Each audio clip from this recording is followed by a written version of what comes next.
All right, then, let me take you to Plateau State, where the incident that happened just within a week gets our attention. Of course, the National Security Advisor, Malam Noor Badu, is re-emphasizing the federal government's determination in finding a lasting solution to the incessant attacks and killings in Plateau State. He visited the Operation Safe Haven headquarters in Jos during an operational visit in the aftermath of attacks in some communities of the Bokos local government area of Plateau State. Mr. Rubadu promised to end the killings, where over 50 persons were killed within a week in attacks, where over about 6 communities that left over 300 houses burned by suspected herdsmen. Of course, today we are seeing the Chief of Army Staff, who also had visited the state for investigation and trying to understand the root cause of the crisis. Let me allow you to listen to the Chief of Army Staff. I wouldn't say particularly that it's going to be a new strategy, because the fact here is that there are some issues that need to be resolved, politically. Because we can't rely permanently on kinetic approach to issues. So with that, I'm going to meet the governor of the state and deliberate with him to see how we can resolve these issues politically. But talking about our aspect of the job, we're going to see how we can enhance the security of this place by inducting more men, inducting more enablers, and maybe from there we'll take it on. I'm going to bring in more men, but the underlying factor has to be addressed, because even if you deploy the entire Nigerian army in Plateau State, if the underlying factors are not addressed, we can't achieve much. Has there been any arrests? Well, with the police, I think that some arrests have been made. All right, then, let's break it down for you, and I will be bringing my guests just in a moment. But let's give you an understanding pictorially of what has happened in Plateau State. It happened just in a week, on the 28th of March and the 2nd of April. Now, it happened in Bokos local government area of Plateau State, and specifically about 6 communities have been identified to have been directly hit by these attacks.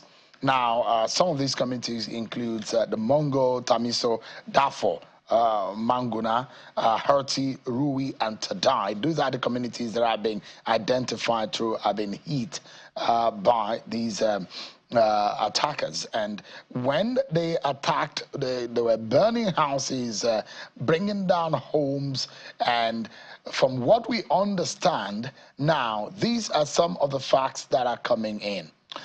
We do know that about over 50 people were said to have been killed, and more than 2,000 people now displaced in these 6 communities across the Bokos local government area. In fact, it got so bad that civilians were shot.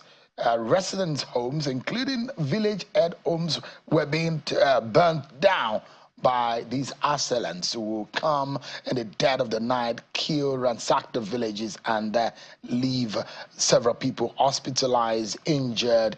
Over 2,000 people said to have been displaced, 6 villages attacked, and over 50 people killed.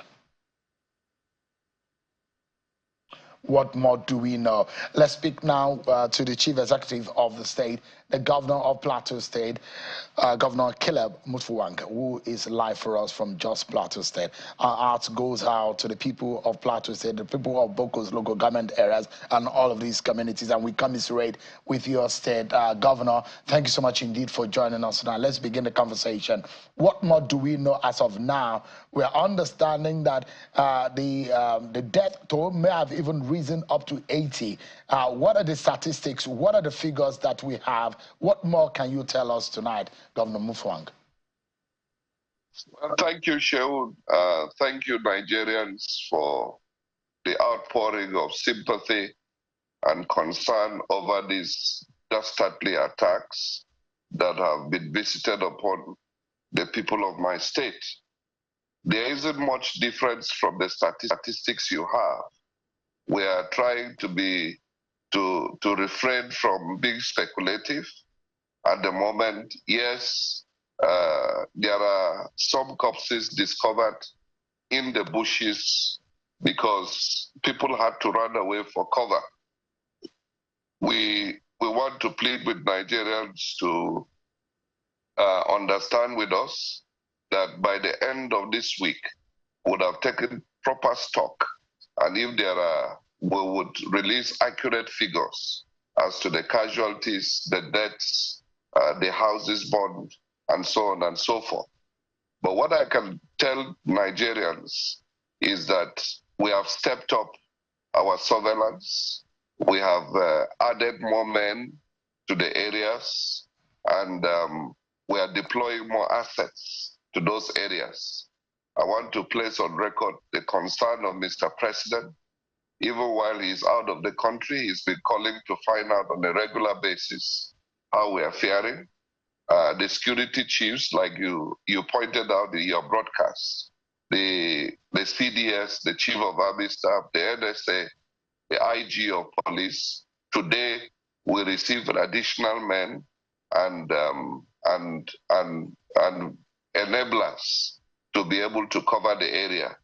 The DIG operations is on ground, trying to ensure that we push back these forces of terror that have been unleashed upon the state. So it's very much what you have known for now, and we would take the next 2-3 days to do more stock taking. Give us an understanding. What we saw, over 100 people were killed in December 23 or December 25 or 2023. And we thought that, God forbid that kind of thing happen again, but here we have it. And it's a similar trend if you look at it in comparative analysis. Dead of the night, these assailants come into the villages, kill, leave these villagers without any kind of help that they can give to themselves in being able to defend themselves, and they go and no traces, no sense of what exactly could be the reasons for the attack. But as a chief executive, I mean, a lot of Nigerians will want to know tonight, with the truth that is coming out, you are the #1 citizen. You are able to protect your people. And I know that your own local government have been under attack too in the past. And there are those who are saying, what exactly is going on the plateau? Who are these people? What can you tell us, Governor Muftwang, about the identity, the kind of traces, any shred of information that can give us an idea of what the intentions of these attackers could be? Thank you, Sheon. Let me put this in context. This attack began in Rui, a community not too far from the local government headquarters. The people were observing a wake-keep. You know, they lost someone and they were in the state of mourning, and suddenly they opened fire on them. It wasn't even in the dead of the night as such. It was late evening, and late afternoon rather, I would put it. And so it gives you an idea that these attacks were not provoked. They were not a reprisal attack. We have no report whatsoever that any of these communities looked for trouble before it was unleashed on them. So you begin to ask yourself, what is the motive? And at this point in time, I have no option than to conclude that these are terrorist organizations who have been unleashed upon the people. And what is the target? One thing we know about the land, the areas where these displaced attacks took place, and the people have been displaced, is that this is a very fertile area where a lot of food produce comes out from. It's also very rich in mineral deposits. And therefore, we've observed a pattern over the years where there are mineral deposits. There's a deliberate attempt to push out the people so that the land can be taken over. And also at the onset of the farming season, we've discovered a pattern where they come in, attack the people, and then destabilize them so that they cannot farm for that season. where they manage to still farm, another wave of attack comes in during harvest. So these are patterns we have established over the years. What have we been doing? We have been trying to ensure that where they intimidate people, we go in, out, and assist them to cultivate those farmlands so that they don't lie fallow. And we have been using the agro rangers of the civil defense. We bought motorcycles for them. They go around these farms round the clock armed to try to protect our farmers. That is why, Sheun, from December 2023 till this moment, we were able to enjoy a state of peace for over 1 year. Plateau has not had it so good. And then suddenly this attack came in. Now, these people sometimes masquerade as herdsmen, but where they are moving in with herds, and then we discover that they use the cattle as cover, carrying heavy ammunition, then it calls to question, what is the motive? Now, we want to thank God that this time around, the national outrage on this incident perhaps would give us a new lease of life. A few arrests have been made, and we believe that those arrests will lead to useful information that we can be able to unravel further what are the causes behind for these reoccurring attacks. We've been doing a lot in order to provide community harmony so that there is no mistrust among communities. And I think we have succeeded, largely we have succeeded. But this particular attack took us on the blind side. And honestly, it's quite devastating. It's quite disturbing. And we are doing our best to unravel what the causes are and see how we can find a permanent solution. Now, Boko's local government area was also affected the last time in December on the eve of Christmas in 2023, including Barikin Ladi, and over 100 people said to have been killed in that. And now Boko's local government seems to have been the focus. Now, what we are hearing and what people of that community, what they are saying is that there are plans to wipe out a particular tribe, their own people, sounding as though there is a deliberate attack of intentions of genocide. As a governor, do you see this kind of pattern occurring? If Bokos was largely attacked in December of 2023, a day before Christmas, and again, 6 communities in the same local government area, it's just about an hour, 20 minutes drive from just the capital city of the state. Does it look like a genocide? Because genocide simply means wiping out a group of people. Does it look like there is a deliberate effort as an attack on this group of people? Yeah, Sharon, thank you very much. To be honest with you, these attacks are not new. They've been going on for the last 10 years or more. It's just that they were never brought to national attention. In Bokos particularly, Bokos is one of God's gifts to Plateau State. Beautiful landscape, great mineral deposits, and so, but it's a very treacherous terrain. These communities that have been recently attacked were part of the communities that were attacked in 2023, but they survived it.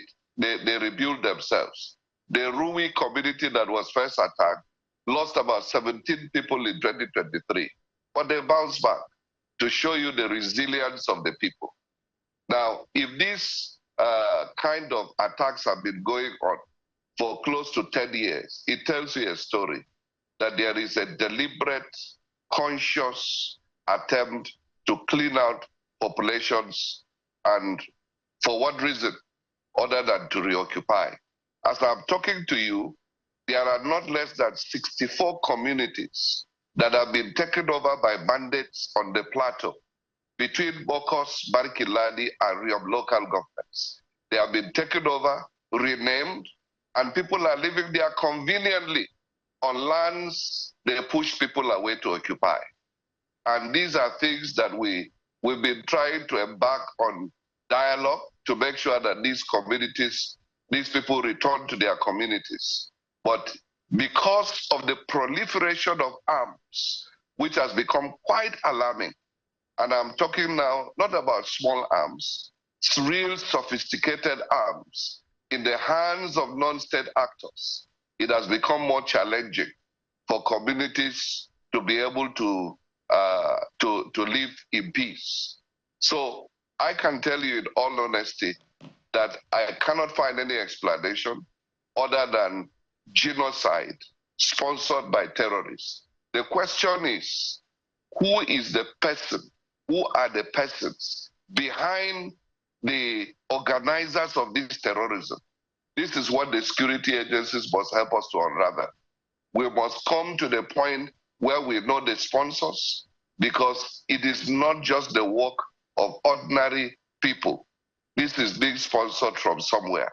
And I'm sure that in the coming days, the security agencies will work together, not at cross purposes, but in unison, to be able to bring out the requisite intelligence that will help us to put this matter behind us. So it looks from what you've said, Governor, that it's a kind of genocide, like you said, Yes. with the aim of land grabbing, because now you said there are occupation. There is some kind of occupation in the land where these people have been sacked. And what are these people, what are they doing? The people that sacked them, are they cultivating or mining? Or what economic benefits are they likely to get? Or is it to push the frontier of a particular tribal or ethnic or what kind of cultural nuance? What exactly the intelligence that you have is telling you? Well, the intelligence at our disposal, particularly judging from those communities that were forcefully taken over and occupied, suggests to us that there are lots of covert activities going on in those communities taken over that we cannot even account for. Because I can tell you, even the security agencies are a lot of the times hesitant to move into those communities. Sometimes when they have attempted to do so, there's a lot of compromise in the system.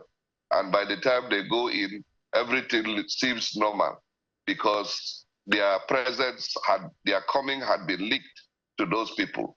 Now, we are getting to the point where we have lost not only just communities, we've lost educational institutions, we've lost health institutions in those communities, and people have had to move out. The culture in Plateau State is such that it's not easy to understand, to appreciate the number of refugees, because we have a culture of taking in our displaced people. So quite a number of displaced people have been taken in by their relations in other communities. And that is why it doesn't appear as if it is such a crisis. But the truth is that the impact is monumental. Now, again, who are the people? Very critical question, Shegun. Who are these people? What is their target? What is their aim? At the moment, since we cannot be able to go in and verify their activities are covered, and we therefore, but what we know is that there's a lot of illegal mining going on in some of those communities, which is not accounted for, officially in the federal government data. There's a lot of illegal transmission of arms. Sometimes we hear from those communities, and it's quite alarming. And it becomes a safe haven for those with criminal intent. When they go into such communities, it's difficult for security agencies to go in and fish them out. One thing I must point out, Sheun, is the failure of the criminal justice system. In the past, people have been arrested, but they seem to have backers at the top, and they get released. This time around, A few arrests have been made, and we are determined to ensure that if indeed these are the right culprits, that they are truly brought to book once and for all. Governor, I can imagine what is going on in your mind right now. You will be, you have the title, the chief security officer, the chief executive officer, the governor of the state. But it appears that there are some encumbrances, some things that are stopping you from being able to act in full capacity. I mean, I'm wondering what exactly you feel right now. If you have the powers, what would you have done differently? Because if you have occupation on your land by people who are unnamed and unidentified as of now on the Nigerian territory, non-state actors, how does it make you feel? Have you made an attempt at moving in? Yeah, thank you, Sheldon. This brings to the fore the national debate about state police. I am an unrepentant champion of state police. But that is not to suggest that the current security forces are not doing their best. I want to thank the Inspector General of Police. I want to thank the Chief of Army Staff and all the other security agencies. But you see, by their terms of engagement, they are supposed to react. They are supposed to react. It is really, it is on very rare occasions where they are allowed to be proactive. So when you even have intelligence that this could possibly happen, it is sometimes all they can do is to sit and watch until the attack happens. Now, this is why many communities are beginning to take laws into their hands. If we don't give them confidence that the state can protect them, then at the end of the day, they will find a way of protecting themselves, which we want to avoid by all means. That is why we have always believed in working through the conventional security forces. But what about the vigilante groups? What about the setup, the state sponsored security network? I was going to come to that. Even that, the Operation Rainbow, which the bandits have been trying to give it a bad name in order to hang it, it's a reinforcement agency.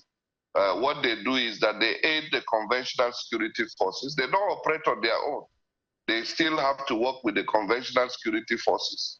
What we are trying to do now is to give them more training so that when the conventional security forces do their bit and move out, at least they can hold the ground. Because these communities that were attacked in 2023, and there's a repeat attack, this time around, if they had a contingent of armed people protecting them, they would not be taken by surprise. And so, but we cannot continue to leave arms in the hands of non-state actors. That is why the matter of state police becomes very, very imminent. If we have the state police, we can deploy them as we want. Yeah, quickly, and you are sandwiched as one of the states in the North Central region. You look like a landlocked state. You are sandwiched, and you are bordered by Kaduna, Bauchi, Taraba, Benue, Kogi, part of Kwara, part of Niger, and yeah. So the big question here, you tick the box for me in my question about the possibility of genocide, about the possibility of land grabbing. And these, you say that the tendencies are greatly present in what you see.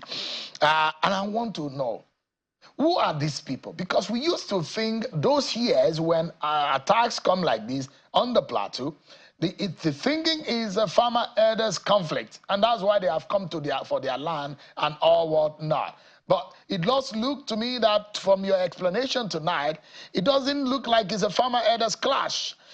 Who are these people? What tribe are they? What language are they speaking? Can we call a spade and say, these are the people? Because there is an international dimension, which I will be asking you a question about, so that the world we know what we are facing and we can call a spade.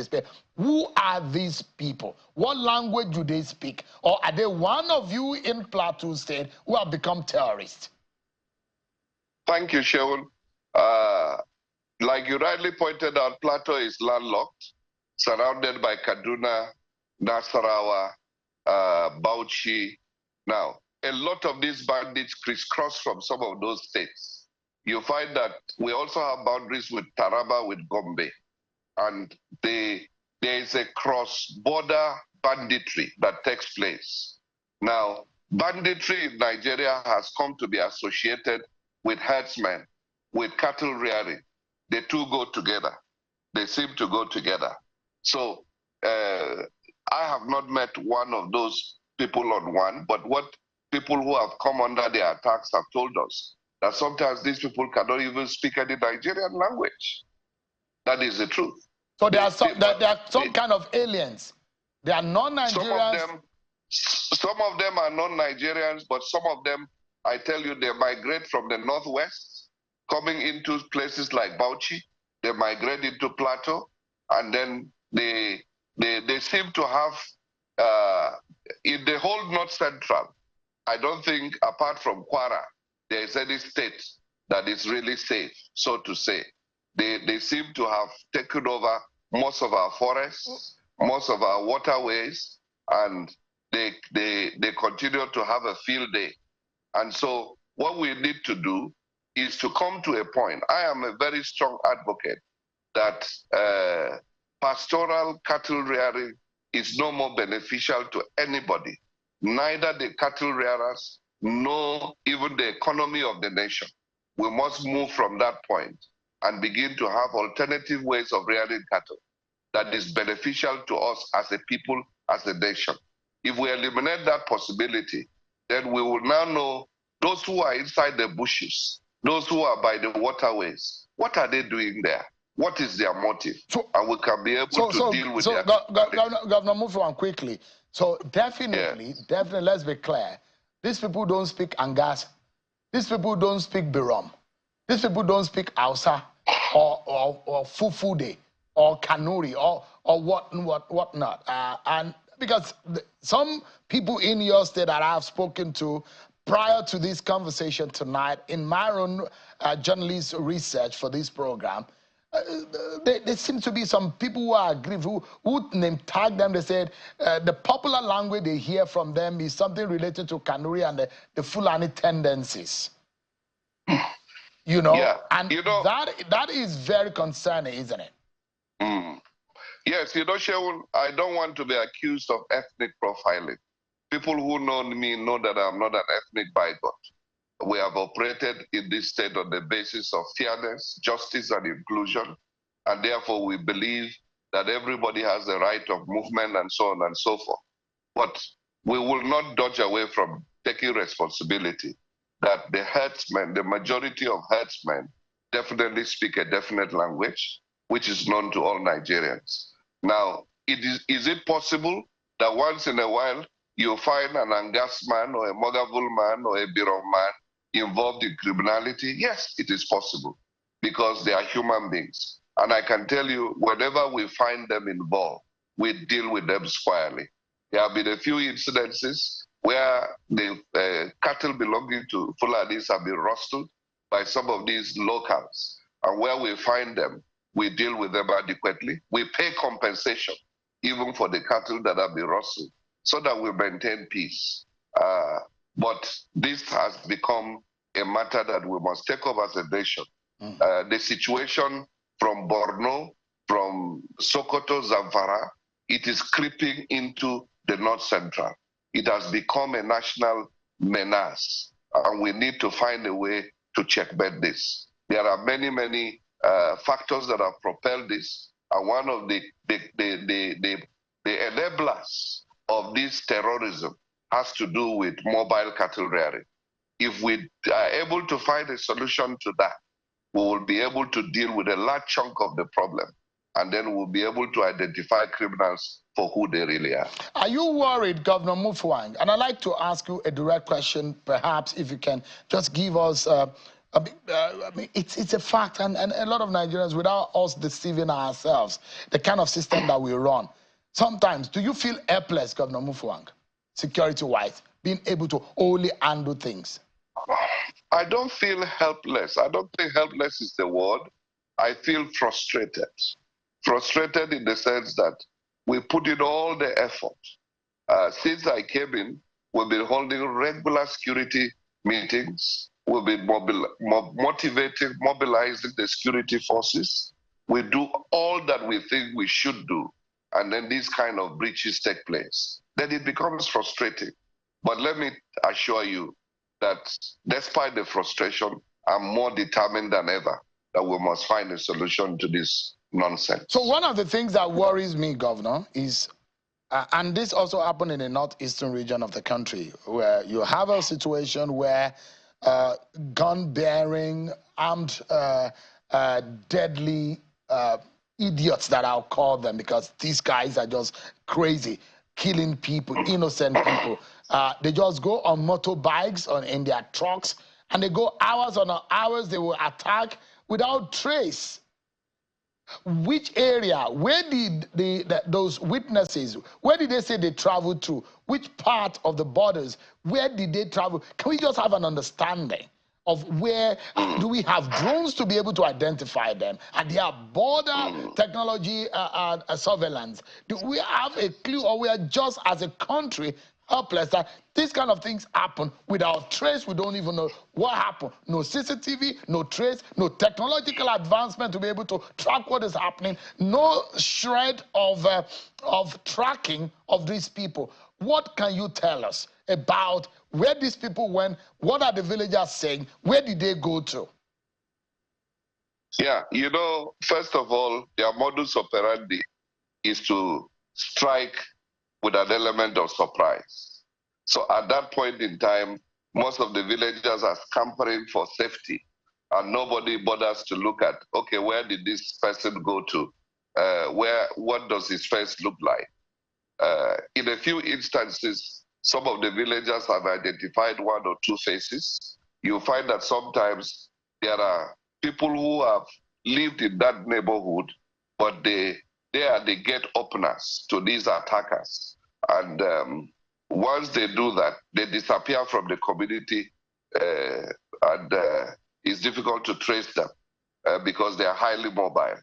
Now, but that being said, yes, we have invested in technology, but technology is not as if it's flying 24 hours in the orbit. It is sometimes when these attacks take place, that you launch the drones to be able to see the movement of these people, and depending on the resolution that those technological deployments have, you may not be able to see faces. You can see movements, but you may not see faces as that you can be able to identify. But we are intensifying the deployment of technology on a regular basis, and we're going to up the ante in this case. All right. And make sure that we have more technological capability to aid in the forestalling and even identifying who these criminals are. Give me a moment, Governor Muftwang. We'll go on a break, but when we come back, there are more critical questions as to how we can permanently secure the people on the plateau, especially the lessons from these for the nation, and how we can keep our nation most peaceful from these very dangerous men who killed innocent children, women, and fathers in their sleep in the dead of the night, and take them out of their businesses. Innocent people who have committed no crimes. We'll be back after this break, everyone. Join us again. Thank you so much, everyone, for staying with us. Governor Caleb Muftwang has been speaking with us over the killings that we saw.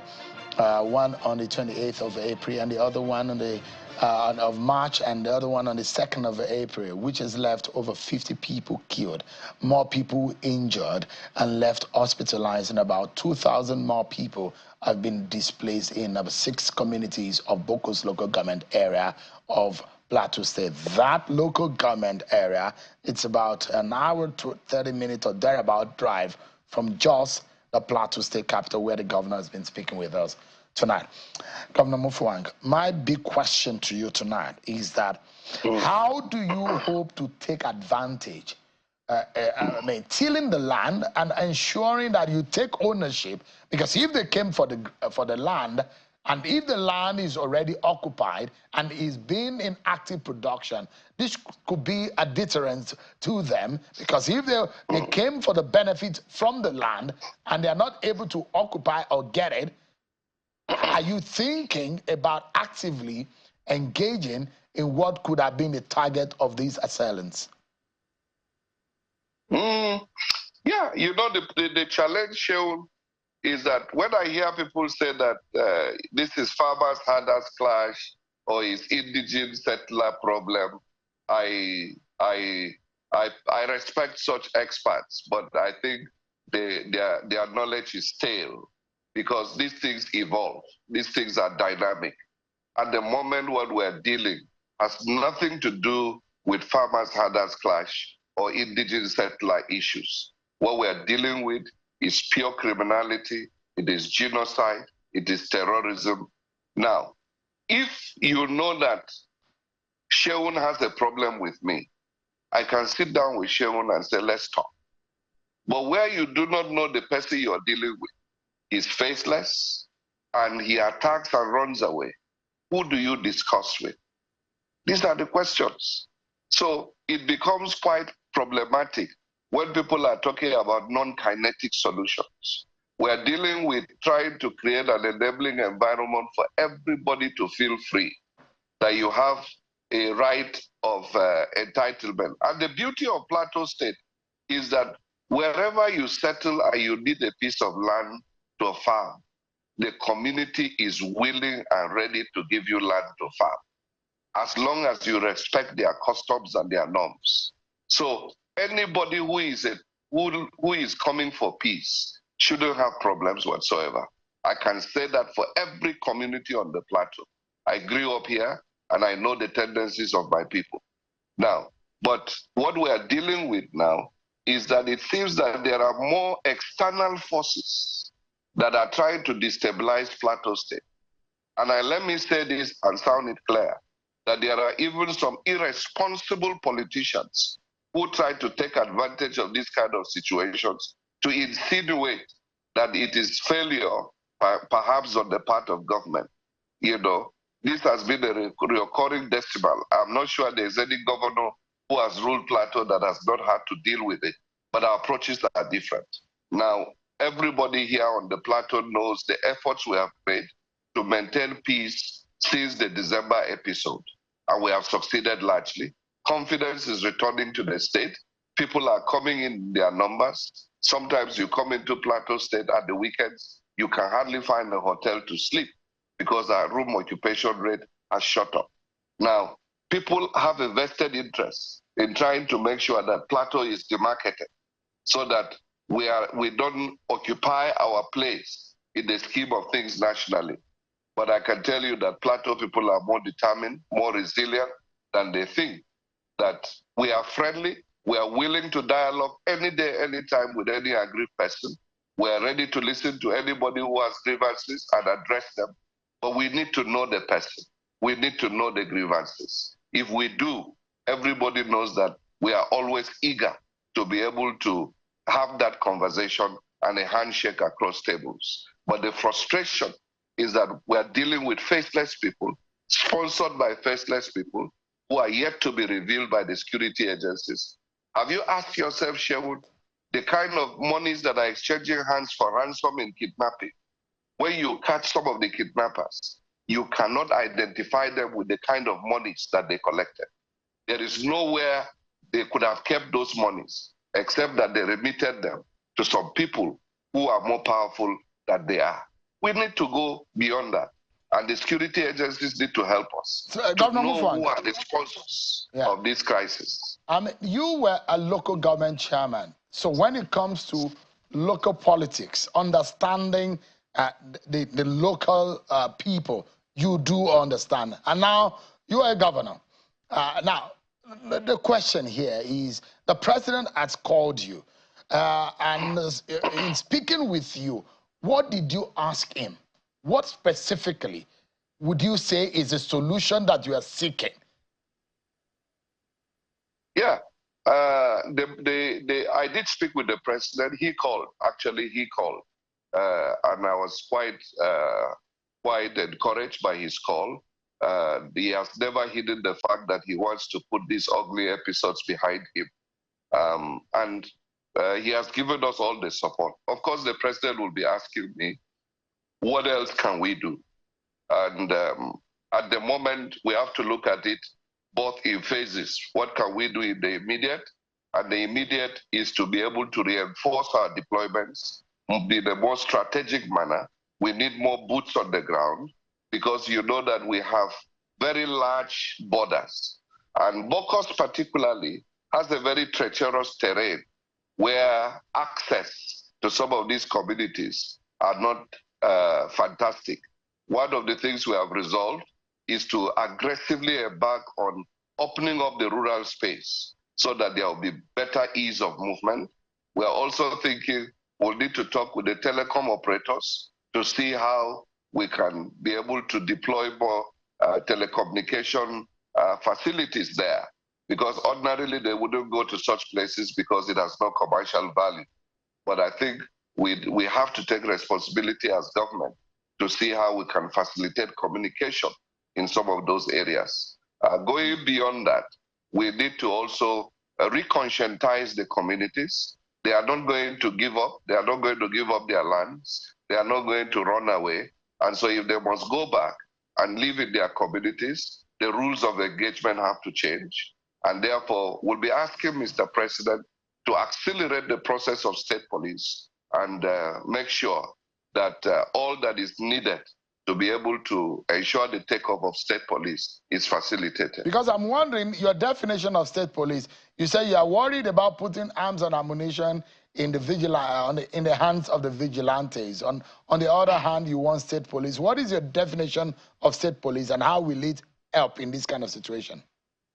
Well, state police, Sheun, is an official structured organization that is under supervision. It's not amorphous, it's not fluid.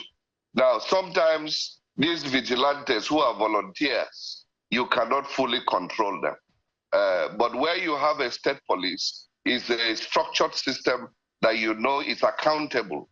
And therefore, whatever assets you put in their hands, they will be able to account for it. The issue is the ease of command, the ease of command. Now, you are going to be bringing sometimes also people who are from far, who don't know the terrain, and before they adapt to the terrain, they themselves have become victims. Don't forget that even some of the security personnel sometimes become victims of these reinforcements because they are not familiar with the terrain. Now, the question, the fear people have expressed always is the possibility of misuse of state police, especially given the level of development in our polity. This again, we cannot continue to be ruled by fear. We must find a solution to conquer that fear and make sure that there's a federal machinery that effectively supervises the state police. Yeah. Governor Muftwang, just about 10 or 20 seconds for us to close the program.